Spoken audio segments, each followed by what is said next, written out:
इस एक्सरसाइज में आपको सभी क्वेश्चन बाय मैट्रिक्स मेथड आपको करने हैं। तो मैट्रिक्स मेथड से ये आपको सिस्टम ऑफ इक्वेशन दे रखा है, दैट मीन्स 3 इक्वेशन आपको एक साथ दे रखे हैं। तो आप कैसे लिखते थे, तो this system of equation can be written as ax equal to b। तो जो ये आपके 3 इक्वेशन दे रखी हैं उसको मैट्रिक्स इक्वेशन में आप कन्वर्ट करोगे तो आपकी मैट्रिक्स इक्वेशन ये बनेगी। तो यहां पर a क्या है, हियर a क्या है, कोफिशिएंट मैट्रिक्स। कोफिशिएंट x का कितना है 3, y का -1, z का -2। अब इसी प्रकार से यहां पर x की टर्म मिसिंग है, x की टर्म मिसिंग है मतलब कोफिशिएंट कितना है 0 था, तभी तो 0 इंटू एक्स वो 0 होगी। y का 2, z का -1, यहाँ x का 3, -1, z का 0। ध्यान रखें यहाँ सारे के सारे कोफिशिएंट x के हैं, यहाँ सारे के सारे y के, यहाँ z के। आगे पीछे थोड़ा ध्यान से देख लेना, कई बार ये इक्वेशन आगे पीछे देता है। तो x जो आपकी मैट्रिक्स है वो कौन सी मैट्रिक्स है, कॉलम मैट्रिक्स जिसके अंदर सभी वेरिएबल हैं। और b जो आपका ये था सारा का सारा 2, -1, 3। कोई भी क्वेश्चन हो 2/2 का, 3/3 का, सभी में आपको ये मेथड फॉलो करना है और एज इट इज रखना है a, x और b। तो अब सबसे पहले किसकी जरूरत है, a इनवर्स की। a इनवर्स आपने खूब सारा निकालना सीख लिया था, हम दोबारा निकालते हैं। यहाँ पर a मैट्रिक्स है 3/3 की, इनवर्स निकालने के लिए सबसे पहले क्या निकालेंगे, डिटरमिनेंट चेक करते हैं। डिटरमिनेंट कितना है इसका 3 इंटू इसकी सीध की दोनों लाइन छोड़ दी तो क्या हो गया 2 इंटू 0 0 -5 इंटू -1 तो 5 ये आ गया। फिर इसका साइन चेंज करते थे तो प्लस का 1 हो गया ये। इसके सीधी दोनों लाइन छोड़ दी, 0 की 0 के साथ प्रोडक्ट 0 -3 की -1 के साथ -3 और माइनस पहले ही था तो 3 हो गया। ये ऐसे कैसे -2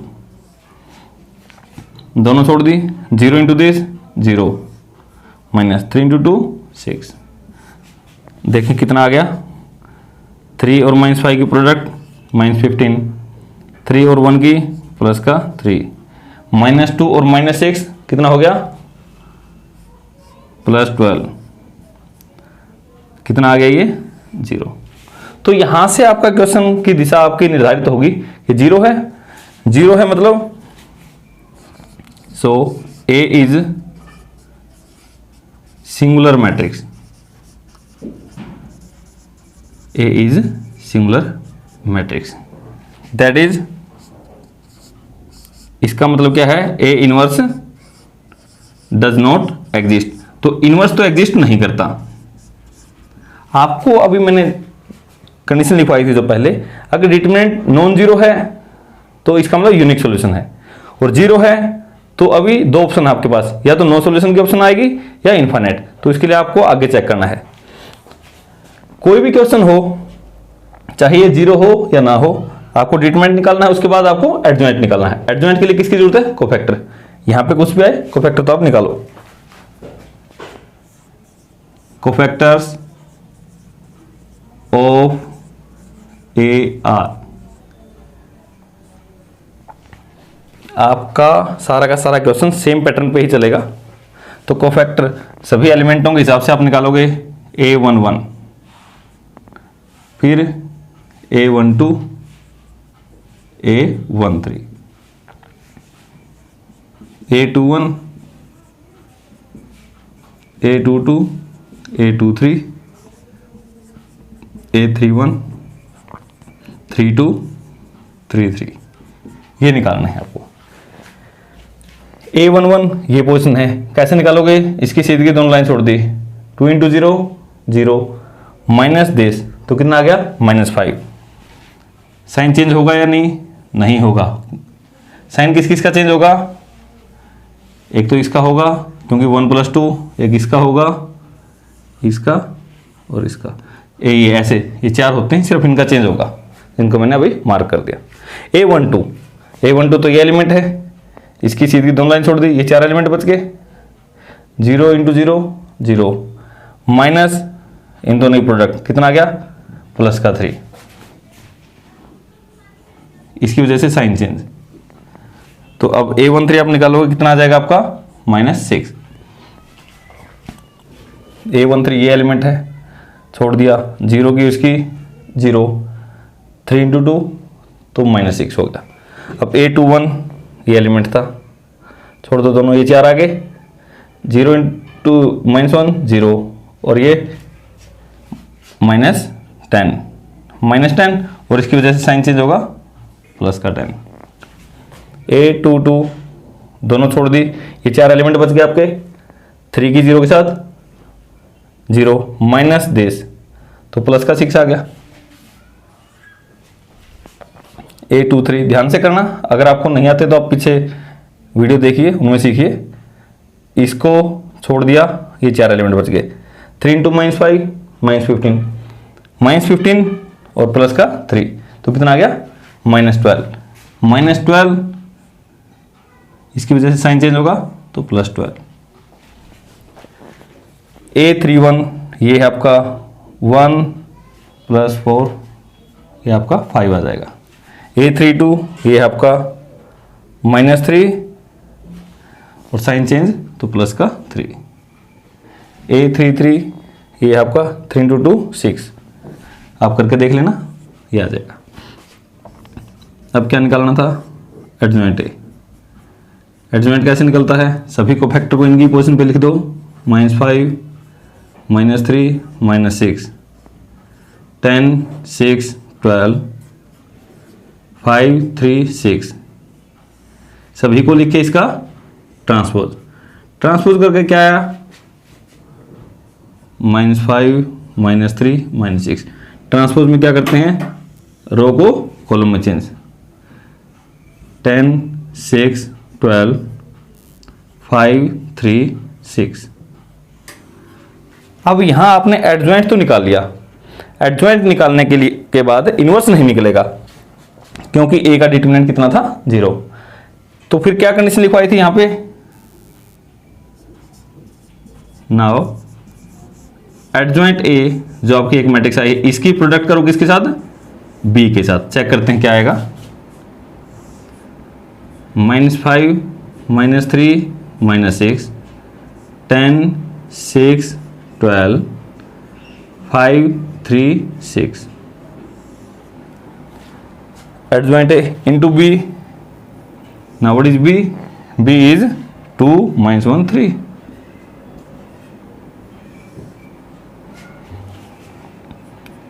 करते हैं प्रोडक्ट, इसकी इसके साथ -5 इंटू 2 -10, 10 इंटू -1 -10, 5 इंटू 3 15। ठीक है, अब ये तो एक ही एलिमेंट है, आगे तो आएगा नहीं। फिर second row first column -3 into 2 -6, 6 into -1 -6, 3 into 3 9। अब third row first column -12 plus 18। तो देखो क्या बन गया, -10 और -10 -20, -20 प्लस 5 -5 -3 -6। यहाँ क्या आता है हमें इससे कोई मतलब नहीं, हमें तो सिर्फ ये देखना था ये 0 आई या नॉन जीरो। अब देखें ध्यान से, डिटरमिनेंट 0 और एडजॉइंट A और B की प्रोडक्ट क्या है, नॉन जीरो। तो इसका मतलब so this system of equation have no solution. यहां आपको कोई सॉल्यूशन नहीं है आपका, जब कोई सॉल्यूशन है ही नहीं तो आपको निकालने की क्या निकालोगे, तो ये आपका क्वेश्चन हो गया। अब दोबारा से देख लीजिए, कोई भी क्वेश्चन आ जाए आप क्या निकालोगे, डिटरमिनेंट एडजॉइंट। यहां तक का तो आप सभी में करोगे, चाहे इसका कुछ भी आए। फिर देखो यहां अगर नॉन जीरो है फिर तो इनवर्स भी निकलेगा, इनवर्स के हिसाब से निकालना है।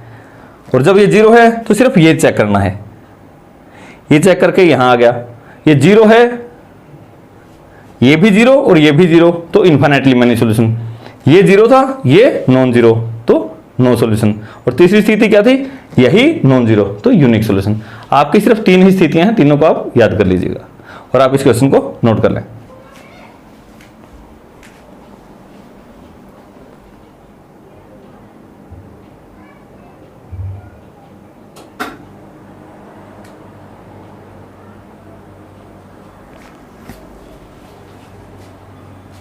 यहाँ आपको 12th क्वेश्चन, यहाँ फिर आपको 3 इक्वेशन इन 3 वेरिएबल आपको दे रखी है। 3 इक्वेशन 3 वेरिएबल में है, तो इसको बाय मैट्रिक्स मेथड आपको सोल्व करना है। 6 मार्क्स में ये रिपीट होते हैं क्वेश्चन। तो आप सबसे पहले क्या लिखोगे, सेम प्रोसेस फॉलो करनी है प्रत्येक क्वेश्चन में। This system of equation can be written as ax equal to B. That means ये जो 3 इक्वेशन 3 वेरिएबल में दे रखी थी, इस सारे को हमने मैट्रिक्स इक्वेशन में लिख दिया। ये और ये एक ही है, तो यहां पर a क्या है, x क्या है और b क्या है, आपको यहां लिखना है। हेयर जो a है, a क्या होती है, कोफिशिएंट मैट्रिक्स। x का कोफिशिएंट 1 2 1, x का तो पहले कॉलम में, y का नेक्स्ट में -1 1 1, z का यहाँ पर 1 -3 1, कोफिशिएंट लिख दे। फिर x मैट्रिक्स क्या है, एक कॉलम मैट्रिक्स जिसमें सभी वेरिएबल हैं। यहाँ पर वेरिएबल क्या क्या है, x y और z। Now what is b, this constant term 4 0 2। तो आपने इसको मैट्रिक्स इक्वेशन के रूप में लिख दिया। तो मैट्रिक्स यहाँ पे a x और b हैं, तो तीनों मैट्रिक्स हमने यहाँ पे बता दी। तो यहाँ तक का आपका सभी में यही करना है। फिर इसके बाद क्या करते थे, now we have to find determinant of a। हमें जरूरत पड़ेगी a के इनवर्स की। पहले चेक करते हैं इनवर्स निकलेगा या नहीं, तो कहाँ से पता चलेगा, डिटरमिनेंट से। तो कैसे हल करोगे, 1 दोनों छोड़ दिया, तो ये 4 एलिमेंट बच गए। तो 1 की 1 के साथ प्रोडक्ट 1 माइनस 1 की -3 के साथ -3, और माइनस पहले था तो प्लस का 3। इसका साइन चेंज करते हैं, +1 दोनों छोड़ दिया, तो ये 4 एलिमेंट बच गए। 2 × 1 2, माइनस 1 की और -3 की -3, माइनस पहले ये प्लस का 3, +1 छोड़ दिया, 2 × 1 2 -1। नाउ 1 + 3 4, 4 × 1 4, प्लस 5 + 1, ये आपका कितना आ जाएगा, 10। आपको देखना ये 0 है या नहीं है, दिस इज नॉन जीरो। तो ये 0 के इक्वल तो नहीं है, आपका यहाँ डिपेंड करता है 0 या नॉन जीरो। अब ये नॉन जीरो है, तो इसका मतलब क्या हो गया, जो A मैट्रिक्स है, तो A इज कैसी मैट्रिक्स है, नॉन सिंगुलर मैट्रिक्स। डेफिनेशन याद होगी अभी तक। तो अगर ये नॉन सिंगुलर है, तो इसका मतलब इसका A इनवर्स एग्जिस्ट करता है, तो A इनवर्स भी आपका एग्जिस्ट कर गया। ठीक है, अगर A इनवर्स एग्जिस्ट करता है, तो देन यहां से A इनवर्स एग्जिस्ट करता है, तो मैंने आपको बताया था। तो फ्रॉम इक्वेशन 1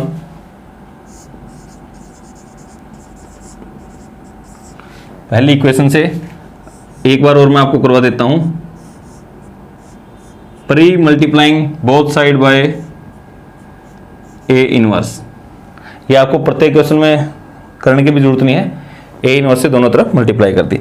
अब देखें A इनवर्स और A कितना हो जाएगा, आइडेंटिटी इंटू एक्स कितना हो जाएगा, मैं यहां लिख देता हूं, आइडेंटिटी की और एक्स की product X equal to A inverse B।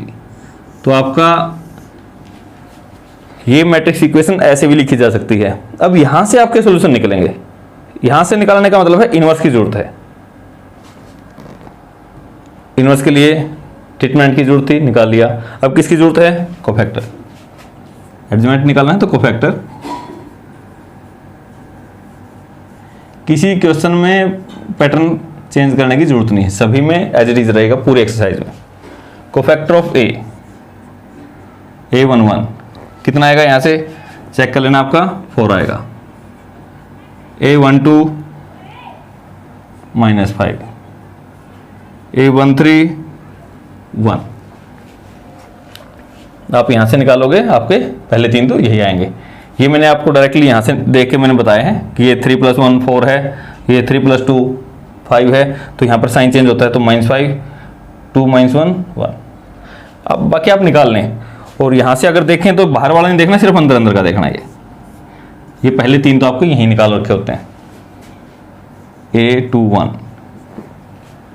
A21 ये एलिमेंट है, इसके सीध की दोनों लाइन छोड़ दो, ये 4 एलिमेंट बच गए। -1 की 1 के साथ -1, और उसमें से इसको घटाएंगे तो -1 ये, तो कितना हो गया ये -2। बट यहाँ तो साइन चेंज होता है, तो +2 आ गया। Now what is A22 this element, इसके सीध की ये दोनों लाइन छोड़ दी, तो कौन से आ गए, ये 4 एलिमेंट आ गए। 1 की 1 के साथ -1 की 1 के साथ कितना हो जाएगा 0। ध्यान से करना, अगर आपका एक भी गलत हो गया तो इतने में ही आपका सब कुछ गलत हो जाएगा। ये है, इनको छोड़ दिया, इस लाइन को और इस लाइन को, ये 4 एलिमेंट है। 1 की 1 के साथ 1 माइनस देश, तो माइनस प्लस, तो आपका हो गया 2, और साइन भी चेंज होना है, तो -2। चेक कर लेना। A31 क्या है, ये एलिमेंट है, इसके सीध की दोनों लाइन छोड़ दी, तो ये 4 एलिमेंट बच गए। जो आपके 4 एलिमेंट बच जाते हैं, इनका डिटरमिनेंट ही निकालना है आपको। -1 की और -3 की 3 में से 1 - 1 1, 3 - 1 कितना हो गया 2, ना साइन चेंज होता। A32 ये है आपका, इसके सीध की दोनों लाइन छोड़ दी, ये 4 बच गए। इन चारों का डिटरमिनेंट 1 की और -3 की -3, -3 में से 2 गया -5, -5 है, और यहाँ तो साइन पे चेंज होता है, तो इसलिए +5। नाउ व्हाट इज A33, ये आ गया आपका 3। तो इस प्रकार से सभी आपको कोफैक्टर, जैसे ही आपके कोफैक्टर निकल जाए तो फिर क्या निकालते हैं, एडजॉइंट A। एडजॉइंट कैसे निकालते थे, सभी कोफैक्टर को पोजीशन पे लिख दो। यहाँ पे 4 आ गया, -5 1 2 0 -2 2 5 3 का ट्रांसपोज रू करें। ट्रांसपोज करने के बाद 4 -5 1, क्योंकि जो फर्स्ट रो है फर्स्ट कॉलम बन गया, सेकंड रो का सेकंड कॉलम, 2 0 -2 2 5 3, ये हो गया आपका adjoint. Now from equation 2, first equation से सेकंड बन गई थी, अब इससे ही निकलेगा। सो x = A inverse. Now what is A inverse, adjoint A divide by determinant A into B। आपका x ये है, और A इनवर्स तो ये होता है। देखते हैं x निकालने के लिए, एडजॉइंट A, ये मैट्रिक्स आपकी -4 -5 1 2 0 -2 2 5 3, adjoint A divide by determinant A, 1 by determinant कितना था 10 into B। Now what is B, 402।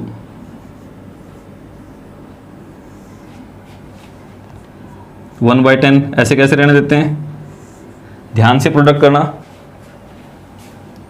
First row with first column, 4 × 4 16, 2 × 0 मैं लिख देता हूँ 4 × 4 16 प्लस 2 × 0 0 प्लस 2 × 2 4।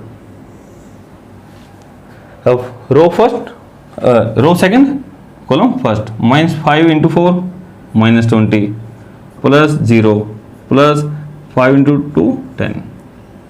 नेक्स्ट में 4 0 6, तो आपका कितना आ गया 1/10, तो बाहर था।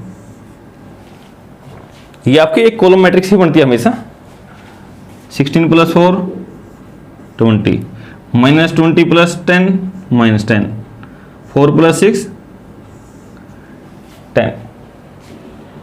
तो अब ये बाहर जो 10 था, एक्चुअल में ये क्या है एक्स है आपकी मैट्रिक्स, या मैं एक्स को ऐसे भी लिख सकता हूं, अगर पूरा कंप्लीट करके लिखूं तो X Y Z 1/10, that means प्रत्येक एलिमेंट को किससे डिवाइड कर दूं, 10 से, तो 20/10 कितना हो गया 2, ये -1, ये 1। अगर मैं इसको 10 से डिवाइड करूंगा तो सभी ये मैट्रिक्स इसके इक्वल आ गई। इसका मतलब क्या हो गया, सो x की वैल्यू क्या आ गई भाई, पहला एलिमेंट पहले के 2, y कितना आ गया -1, z कितना आ गया 1, तो ये आपके आंसर है। और अकॉर्डिंग टू कंडीशन डिटरमिनेंट क्या है, नॉन जीरो। अगर डिटरमिनेंट नॉन जीरो है तो सॉल्यूशन कितने होंगे, यूनिक। यूनिक मतलब एग्जैक्टली 1, सिर्फ एक आंसर आएगा, तो आपका वो आंसर ये है। और 6 जो मार्क्स का क्वेश्चन ज्यादातर आता है 99%, वो यूनिक आपके सॉल्यूशन का ही आता है। और आपको निकालने के बाद चेक करना है कि आपका आंसर सही है या गलत है। ये x, y और z की वैल्यू इनमें रख के देख लो, अगर इनको सेटिस्फाई करें तो आपका आंसर सही है, अदरवाइज यू विल चेक।